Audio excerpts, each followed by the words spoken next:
పులి కడుపున పులే పుట్టిద్ది అని చెప్పడానికి ఎగ్జాంపుల్ మన రామ్ చరణ్ గారు. రామ్ చరణ్ గారు ప్రతి మూవీలో తన యాక్టింగ్ స్కిల్స్ ని పెంచుకుంటూ పోతున్నారు, తన లుక్ కి చేంజ్ చేసుకుంటూ పోతున్నారు ఓన్లీ ఫ్యాన్స్ కోసమే. అండ్ చిరంజీవి గారి సినిమాల గురించి కానీ ఆయన యాక్టింగ్ గురించి కానీ మాట్లాడే ఏజ్ కూడా నాకు లేదు, బట్ ఆయనకి నేను చాలా పెద్ద ఫ్యాన్ని. అండ్ చరణ్ గారు ఒక్కొక్క సినిమాకి ఆయన ఇంప్రూవైజేషన్ చేసుకుంటా స్టోరీలో కానీ లేకపోతే ఆయన యాక్టింగ్లో కానీ బాడీ లాంగ్వేజ్లో కానీ చూస్ చేసుకునే కాన్సెప్ట్లో కానీ డిఫరెంట్గా వెళ్తున్నారు. అండ్ ఇప్పుడు పెద్ద విషయానికి వస్తే కూడా పెద్ద స్టోరీ చాలా యూనిక్ అండ్ ఇందులో ఆటకూలిగా ఆయన యాడ్ చేస్తూ ఉన్నారు. అండ్ ఇప్పుడు ట్రైలర్ రిలీజ్ అయింది. ఆ ట్రైలర్లో రామ్ చరణ్ గారి లుక్ కానీ ఆయన బాడీ లాంగ్వేజ్ ఆయన యాస చూస్తుంటే గూస్ బంప్స్ వస్తున్నాయి. అండ్ ఇప్పటికీ నేను 10 times చూశాను.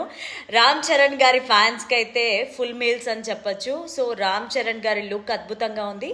అండ్ ఈ మూవీలో యాక్ట్ చేసినటువంటి మిగతా మెయిన్ రోల్స్ ఏవైతే ఉన్నాయో ట్రైలర్లో వాళ్ళ ఇంట్రడక్షన్ ఇవ్వడం జరిగింది. బ్యాక్గ్రౌండ్ స్కోర్ అయితే అద్భుతంగా ఉంది. రెహమాన్ గారు చాలా బాగా చేశారు. ఈ మూవీ ఎలా ఉండబోతోంది అంటే జూన్ 4 వరకు వెయిట్ చేయాల్సిందే. సో జూన్ 4న ఒక ప్రభంజనం క్రియేట్ చేయబోతోంది పెద్ది అని మాత్రం నేను ఖచ్చితంగా చెప్పగలను.